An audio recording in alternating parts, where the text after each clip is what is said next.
ஒரு நல்லாட்சியை தருவதற்கு, சிறந்த ஆட்சியை தருவதற்கு, இனி எதிர்காலத்தில் தமிழகத்தின் நிரந்தர முதலமைச்சர் என்ற வரலாற்றை படைக்கின்ற தலைவராக இந்த நாடு, தமிழகம் ஒரு சிறந்த மாநிலமாக, இந்தியாவிற்கே ஒரு திருப்புமுனை உருவாக்கின்ற மாநிலமாக, மக்கள் நலம் சார்ந்த திட்டங்களை உருவாக்கின்ற மாநிலமாக அமையப் போகிறது.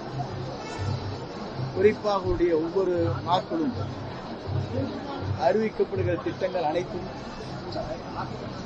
மக்களுடைய எண்ணத்தை பிரதிபலிக்கின்ற திட்டங்களாக இன்றைக்கு இருந்து கொண்டிருக்கிறது. குறிப்பாக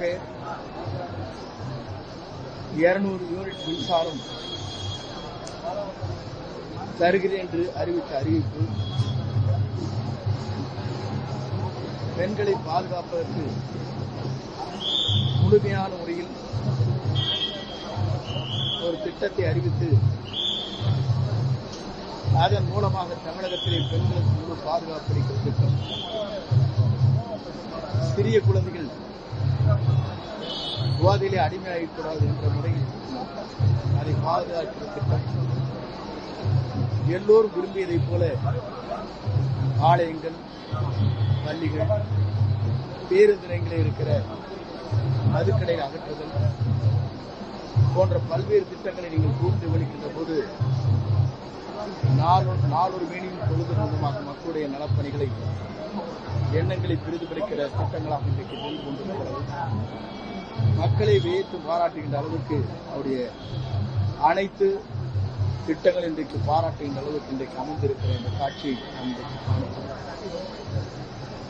ஒரு நல்லாட்சியை தருவதற்கு, சிறந்த ஆட்சியை தருவதற்கு, இனி எதிர்காலத்தில் தமிழகத்தின் நிரந்தர முதலமைச்சர் என்ற வரலாற்றை படைக்கின்ற தலைவராக நம்முடைய தமிழக முதலமைச்சர், நம்முடைய வெற்றி தளபதி ஒருவரால் தான் முன்னிலைக்கு எவராலும் முடியாது என்ற வரலாறு இனி படைக்கப்படும் என்பதை மகிழ்ச்சியோடு நான் தெரிவித்துக் கொள்கிறேன். அதிமுக கூட்டணியில் தற்பொழுது 2 அணியார், 17 பேர், ஒருத்தர் 30 பேர் அணியார், இதில் தமிழக வெற்றி கழகத்தில் வேற சேர்ந்திருக்கிறாங்க.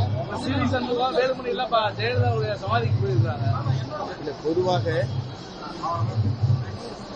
மக்களை நேசிக்கின்றவர்கள், தலைவரை நேசிக்கின்றவர்கள், தலைவர் மீதும் மக்கள் மீதும் அக்கறை இல்லாதவர்களுக்கு தான் இந்த சரிவு இப்போது ஏற்பட்டிருக்கிறது. ஏனென்று சொன்னால், அத்திக்கடை அவனாசி திட்டம் இருக்கிற போது புரட்சித் தலைவர் படம் தேவையில்லை, அம்மா படம் தேவையில்லை, என் படத்தை வைத்து நான் தான் அதை நினைவேற்றி காட்டுகிறேன் என்று பாராட்டு கூட்டுறதை பெற்றவர் இன்றைக்கு எங்கே இருக்கிறார் என்பது நாடு தெரிந்து கொண்டிருக்கிறது. இன்றைக்கு என்னுடைய படம், என்னுடைய பாக்கெட்டிலே அம்மா படம் தான் இருக்கிறது. அம்மா படமே வேண்டாம், தலைவர் படமே வேண்டாம், என் படம் இருந்தால் போதும் என்று எண்ணிய கனவு இன்றைக்கு தூள்தலாக்கப்பட்டிருக்கிறது. ஏனென்று சொன்னால் அவருடைய ஆத்மா இன்றைக்கு தண்டனை கொடுத்துக் கொண்டிருக்கிறது என்பதை நாடு அறிந்து கொண்டிருக்கிறது.